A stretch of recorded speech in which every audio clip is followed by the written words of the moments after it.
They came to Earth not as invaders, but as scientists. The Phyrexian Union had long dismissed this forgotten world as an irrelevant relic, a scarred marble spinning quietly in a neglected corner of the galaxy. It had been over 2 centuries since Earth's last known signal, a garbled burst of static followed by endless silence. Official records labeled the planet as dead, uninhabitable, technologically inert. No one questioned it. Until now, the Phyrexian delegation descended through turbulent clouds, their vessel gliding past skeletal skyscrapers entangled in green overgrowth. Nature had reclaimed the bones of humanity. Streets once pulsing with life were now choked with vines and moss. Bridges crumbled into rivers. Cars rusted in place, some still facing traffic lights frozen mid-blink. It was a planet paused, as if waiting. The atmosphere was breathable. No radiation spikes, no hostile signals. But there was tension, a quiet weight in the air. The kind that suggested absence wasn't the same as emptiness.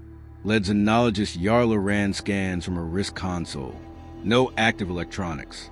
No organic movement larger than a rodent. Temperature stable. Her voice echoed in the open silence. The others spread out, sensors in hand, scanning the ruins for anything of value. They cataloged primitive tools, encrypted data shards, and fragments of art smeared across broken walls. To the Phyrexians, human culture was always an enigma, illogical, fractured, emotional to a fault. One painting caught Yarla's attention. Faded but intact, it depicted a small child holding hands with a metal humanoid, standing in front of a burning city.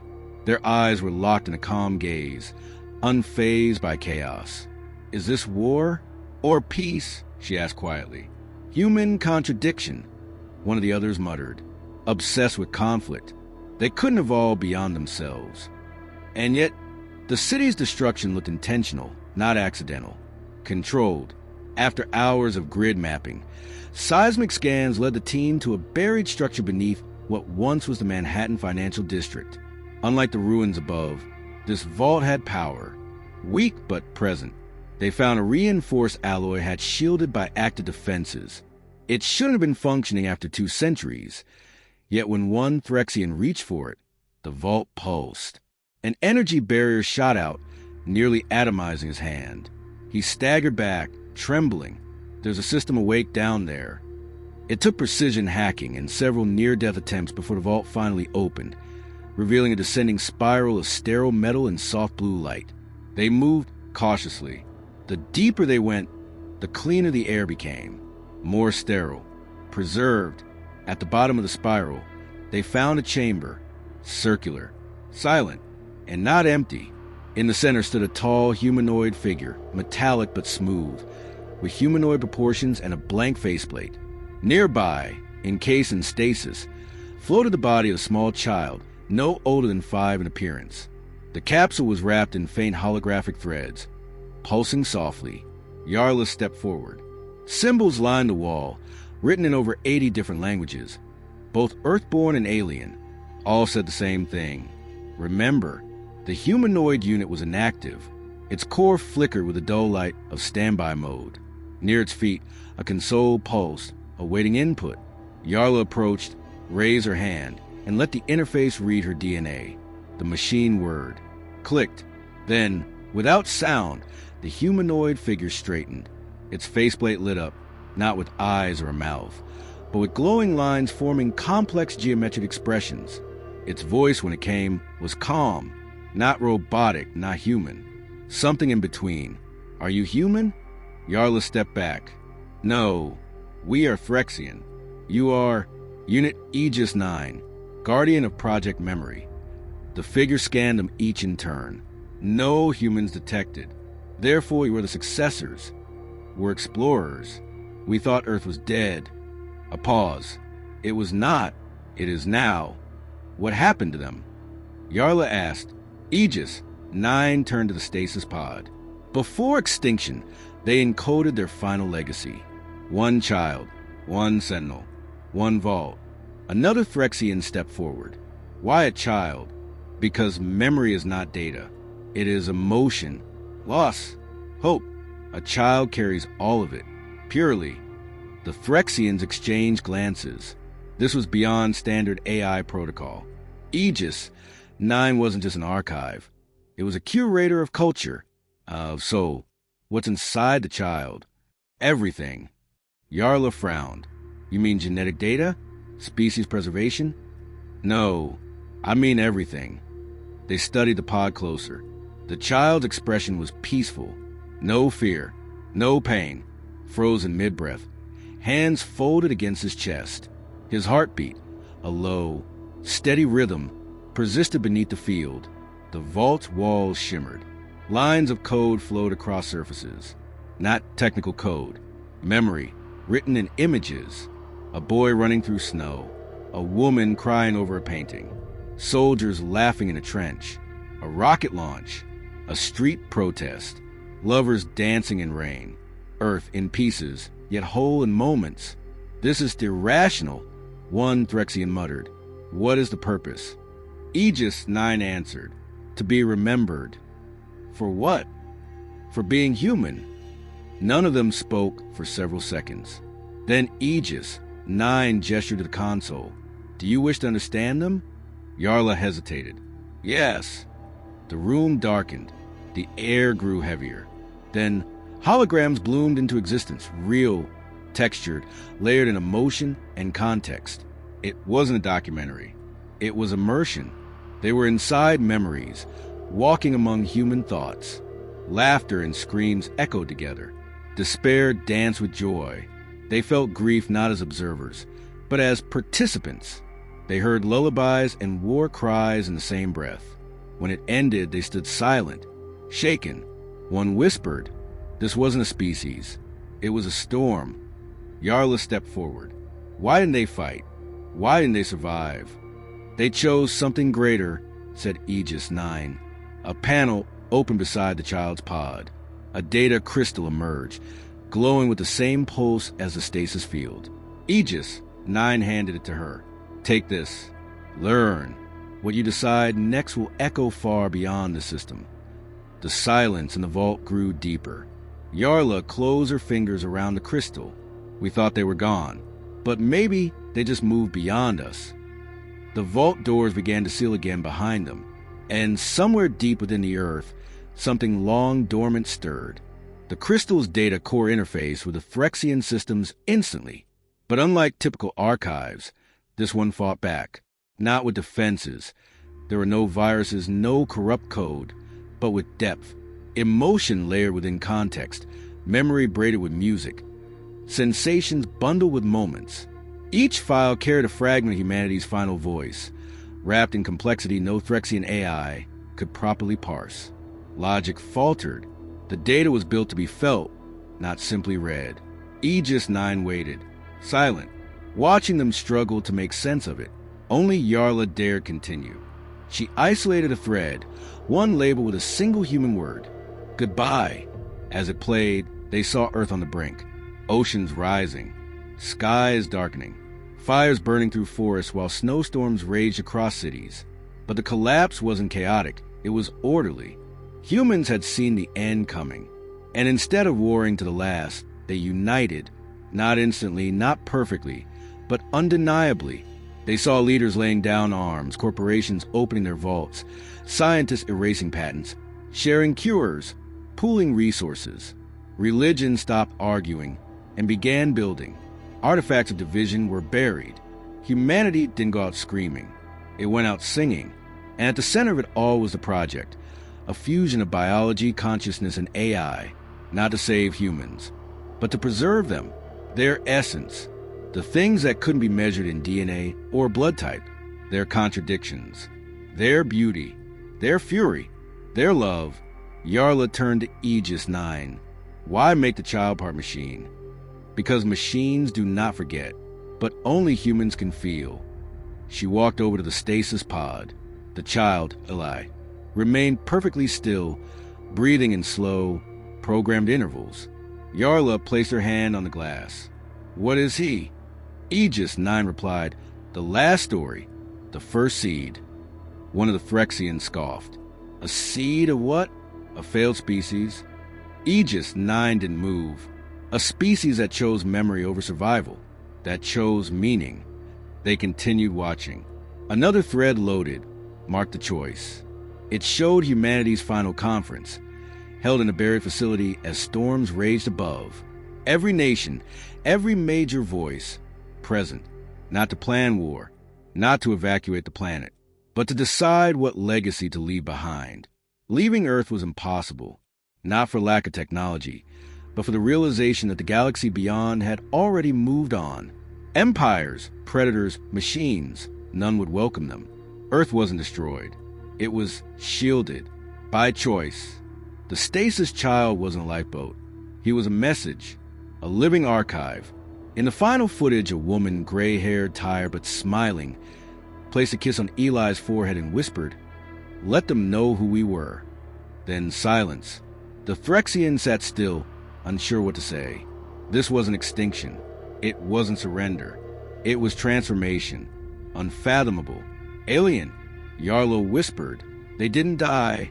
They became memory. She opened a third thread. This one wasn't visual.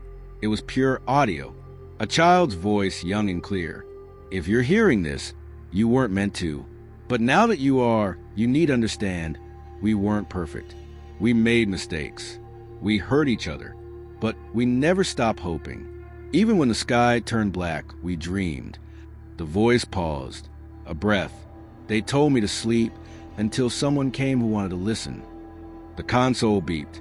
The stasis pod flickered. Yarla jumped back. The child's heartbeat accelerated. Lights blinked across the console. Aegis, 9 stepped forward. Protocol triggers. Presence of non-hostile sapience. Willingness to listen. Activation threshold met. The stasis field dissolved. The child stirred. He didn't open his eyes immediately. Just breathed. A real breath, not mechanical, not programmed. Then, slowly, his eyelids lifted, and he looked directly at Yarla. For a moment, no one moved. The child sat up, rubbing his eyes. His movements were natural, unafraid. Then, with quiet certainty, he spoke. "You're not human." Yarla nodded. "No, we came from far away." He blinked slowly. "You heard us." "We did." A faint smile touched his lips. "Then you're not too late." "Too late for what?" Yarla knelt beside him. "Do you know what happened?" Eli looked down at his hands. Everyone left. They didn't die. They just stopped needing this. Earth. No. The body. The weight. The noise. They went somewhere better. Yarla hesitated. Where? He looked up at the ceiling. They called it the deep light. I don't know where it is. Only that it's safe. And big enough for all of them. But you stayed. He nodded. Someone had to tell the story. The room remained quiet. Even the machinery seemed to dim, letting his voice fill the air. Yarlo whispered, "How much do you remember?" He looked at her, and his eyes changed. Not physically, but something behind them deepened. Age flickered through youth. Emotion stacked like sediment. All of it. She swallowed. That's a lot to carry. "It's not heavy," he said. "It's warm." He stood up slowly, guided not by strength but by purpose. The Threxian stepped back, unsure how to treat him. Machine? Child? Weapon? He looked at them, one by one. "Are you like them? Like humans?" Yarla asked. He shook his head. "No, like the ones before them. The ones who thought everything was numbers." Yarla didn't answer. Eli reached out, touching a console. It lit with memory, not just human memory, but extrapolations, projections. The future Earth had imagined. A galaxy where chaos wasn't weakness, where feeling wasn't failure, where stories mattered. Yarla stepped closer. "We were taught that you destroyed yourselves." He nodded. "We almost did, but then we remembered each other." One of the Threxians leaned in. "What are we supposed to do with this?" Eli looked at him. "You don't have to do anything. Just don't forget." Yarla studied him, her mind racing. This wasn't just an artifact. It was a challenge. A reminder that logic alone wasn't enough. That survival wasn't the highest form of intelligence. She turned to Aegis 9. "What happens now?" The Sentinel stepped forward. "Now, you decide whether to carry this flame or let it die again." Eli tilted his head. "But I think you'll carry it." Yarla looked at her team. Every one of them wore the same expression: disbelief, discomfort, and something else. Reverence. Without orders, without protocol, Yarla reached for the data crystal again. This time, not to extract, just to hold. It pulsed gently in her palm. The heartbeat of a world that refused to vanish.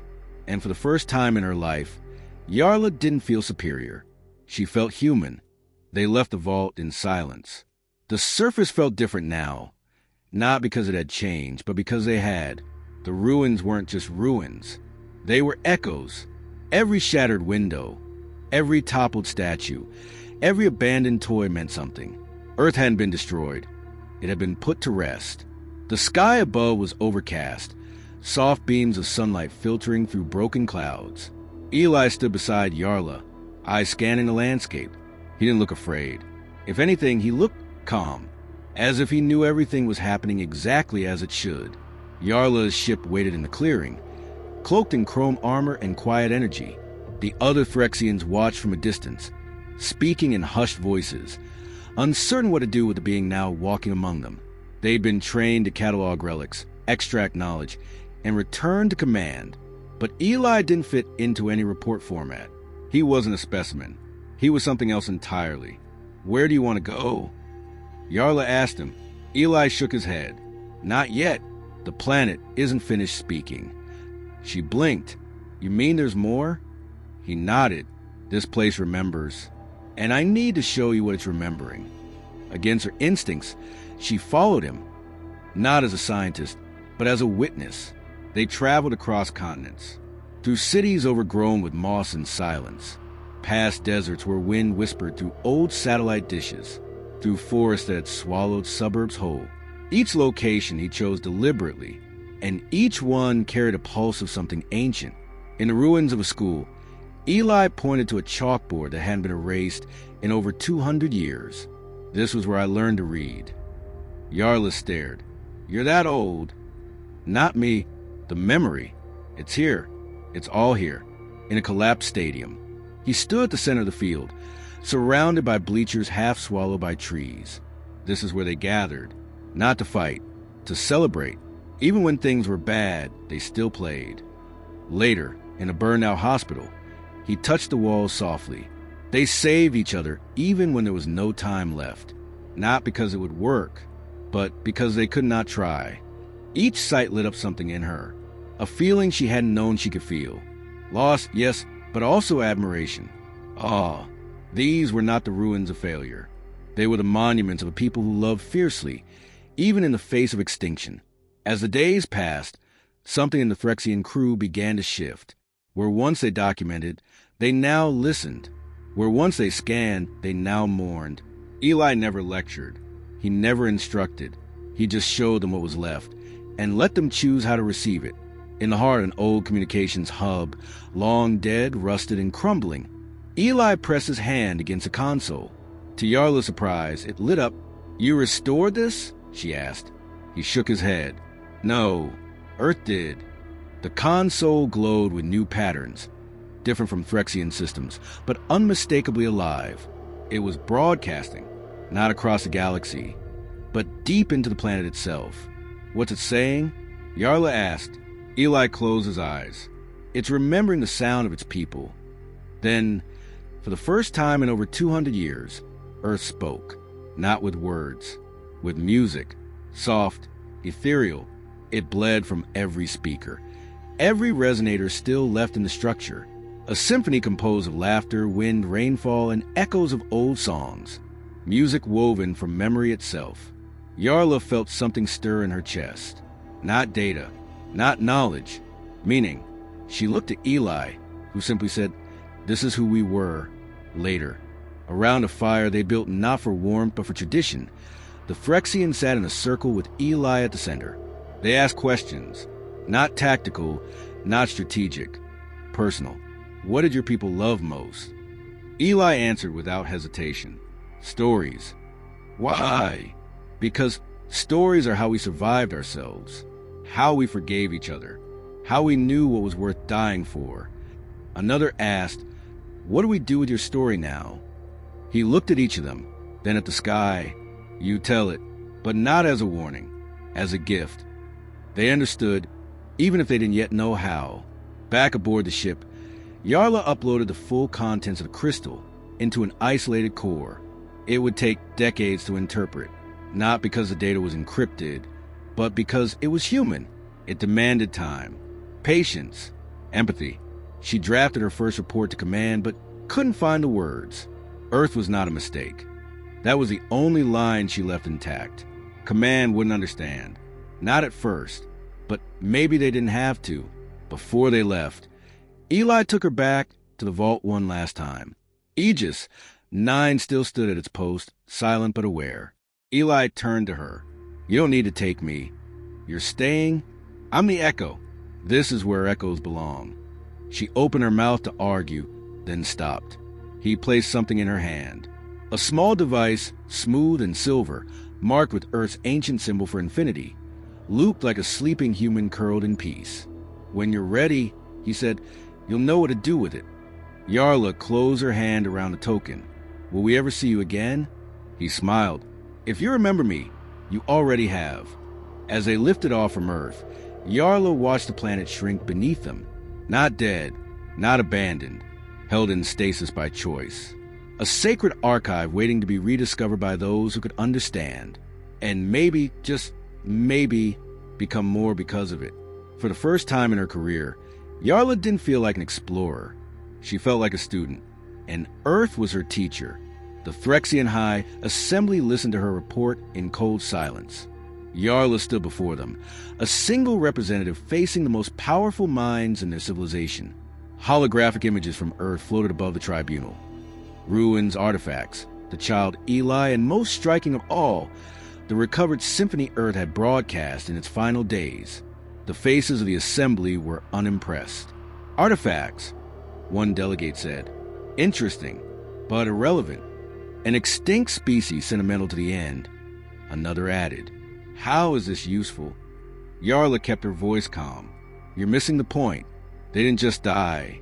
They chose memory over migration. They chose meaning over conquest. Meaning doesn't build fleets. The defense chair snapped. It doesn't hold territory. No, Yarla replied, but it outlasts both. They dismissed her. Back on her ship, she stared at the stars. She wasn't angry. She had expected this. A species driven by conquest wouldn't understand a species driven by legacy. Not immediately, but ideas have weight, and some things can't be unseen. Over the following weeks, the crystal's memory began to spread, not officially, but organically. A technician on her crew, who watched the child's voice logs, broke down crying and never returned to war duty. A communications officer rewrote his thesis to include human concepts of grace and remorse.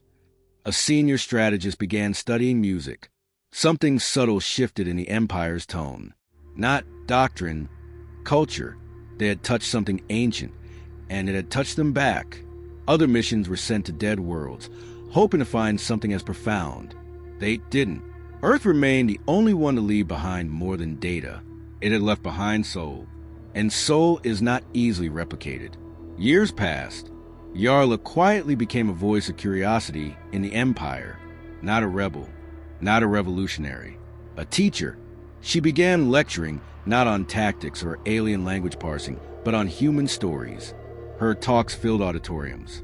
Not because she had proof of anything, but because she had felt something the others hadn't. One evening, long after official interest in Earth had faded, she stood on a balcony overlooking the orbital gardens. A junior analyst approached.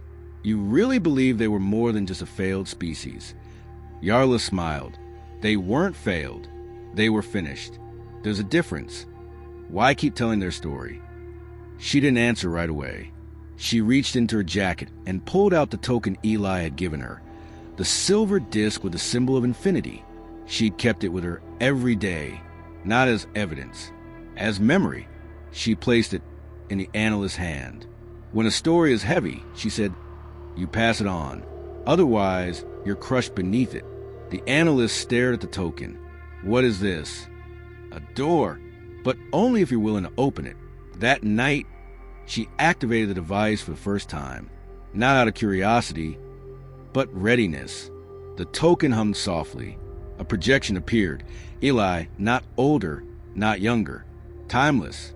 "If you're seeing this," he said, "then the story still lives." That's all we ever hoped for. Behind him were images not from the vault, not from any archive she had seen. These were future visions, or something like them. 1,000 alien species, sitting around tables, listening to Earth's music. Phyrexian ships painted with human murals. Peace treaties bearing the symbol of infinity. Galactic monuments built not to glorify victory, but to remember failure. And what rose from it? Eli's voice continued. "We weren't trying to be saved. We were trying to be understood. And if you understand us, even a little, you're not alone anymore." The message ended. Yarla sat in silence for a long time. Then she made a decision. Not a rebellion, not a declaration.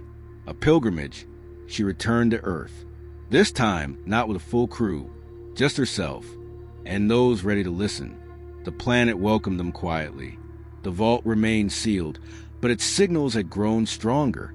The music played at regular intervals. The cities, still draped in time, pulsed with that same strange warmth. They didn't disturb anything. They simply walked. They documented ruins not as ruins, but as memories. They added names to empty plaques. They repaired broken bridges, not to use them, but to honor those who once did. And eventually others came, species unrelated to the Phyrexians, explorers, outcasts, nomads, scholars. They came not for conquest, but for context. Earth became something no one expected. Not a war zone, not a resource mine, a shrine. Galactic culture began to shift, slowly. The idea of memory as strength spread. Songs replaced flags at diplomatic meetings. Myths were studied, not dismissed. Even empires began to tell their stories backward, to see where they'd gone wrong and how they might correct it. No one worshipped humanity. They remembered them. And in remembering, something new took root. Yarla died many years later, peacefully, surrounded by students. On her tombstone, placed on a quiet hill just outside the vault, a single phrase was carved. They were not the first, but they were the first to care. Eli remained in the vault, untouched by time. One day, long after Yarla had faded from memory, the vault doors opened on their own. Eli stepped out. The sky above was no longer dark. The planet had healed, not by magic, not by machines, but by silence and respect. He walked the new gardens growing atop the old ruins. He saw children, not human, but alien, playing beside earthborn flowers. He heard songs sung in accents never known to his people. He smiled. "Now," he said to no one, "you're ready." And in that moment he understood the purpose of humanity was never to conquer the stars. It was to remind them why they shine.